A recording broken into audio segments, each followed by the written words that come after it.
What is eSign? eSign is an innovative digital signing method introduced for allowing easy, efficient, and secure signing of electronic documents. eSign can be done anywhere, anytime without having a crypto token based DSC. eSign is based on one-time private key concepts, meaning that for every transaction, a new key pair is generated, and based on that key pair, a certificate is issued to the user. The validation of the user is done using Aadhaar eKYC. Why eSign when we have token-based digital signature certificates? Currently, the token-based digital signature certificates requires the person's identity verification. The person's identity verification is done by the registration authorities who are actually a department of certifying authorities. The registration authorities, once they validate the user, a USB crypto token is issued to the user. The major cost of the DSC is found to be the verification cost and cost of the USB crypto token. How do I digitally sign a document using eSign technology? In eSign technology setup, there are different stakeholders. One is the user, another one is application service provider.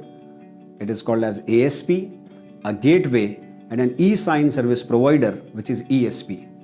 In India, as per the CCA regulations, a CA must be an ESP.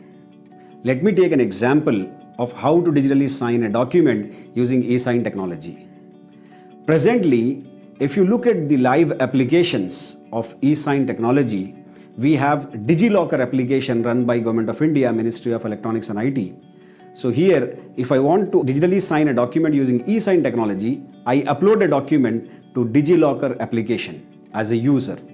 Once I upload it, there is a button that is called as eSign. I click on eSign, and once I click on eSign, the ASP, that is DigiLocker application, creates a hash of my document and then captures my Aadhaar credentials like my Aadhaar number and OTP. These three values are sent by DigiLocker application to any of the ESPs. In this case, I am taking the example of CDAC as an ESP. Now, CDAC ESP takes these values, the hash of the document, the Aadhaar number, and OTP. It takes Aadhaar and OTP out of these three values and forwards it to Aadhaar eKYC server for validation of the user.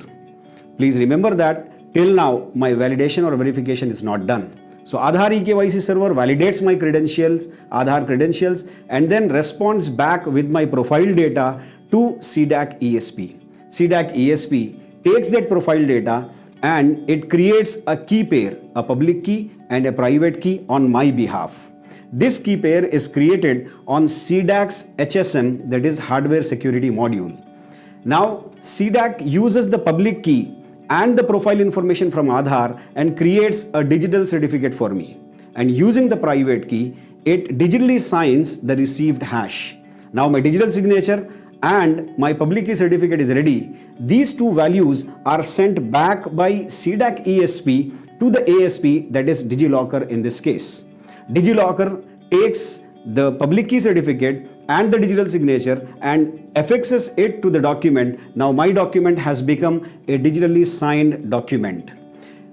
If anyone wants to verify my digital signature at any point of time, they can do so by just taking the public key certificate in the document. Now what happened to my private key? My private key, which was created in HSM, will be destroyed after 30 minutes. What are the benefits of eSign comparing to the token-based digital signature certificate?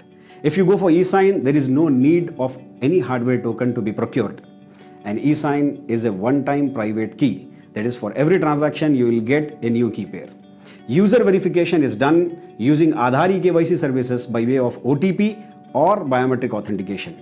Right now, as I took the example of DigiLocker, in DigiLocker, there is only the option of OTP-based authentication. The confidentiality of the data is preserved as the hash of the document is sent. The document itself is not sent to the eSign service provider. So there is no question of breach of confidentiality in this case. Now certain points to remember in eSign technology. Certificate Revocation List, that is CRL.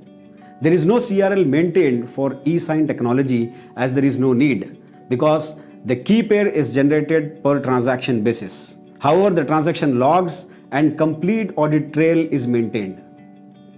In eSign technology, there are two classes of certificates that are issued. One is called as Aadhaar eKYC, OTP based class of certificate. Another one is Aadhaar eKYC, biometric based class of certificate.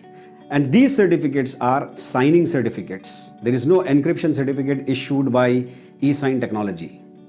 Let us look at the current applications which are using eSign services. DigiLocker is one application which is using the eSign services effectively. Then income tax, banks, certificates, passport, telecom and education related applications are using eSign technology and eSign services. In India, CDAC is among the first few eSign service providers. CDAC's eSign service is named as eHastakshar. Presently, the DigiLocker application is using eHastakshar eSign service.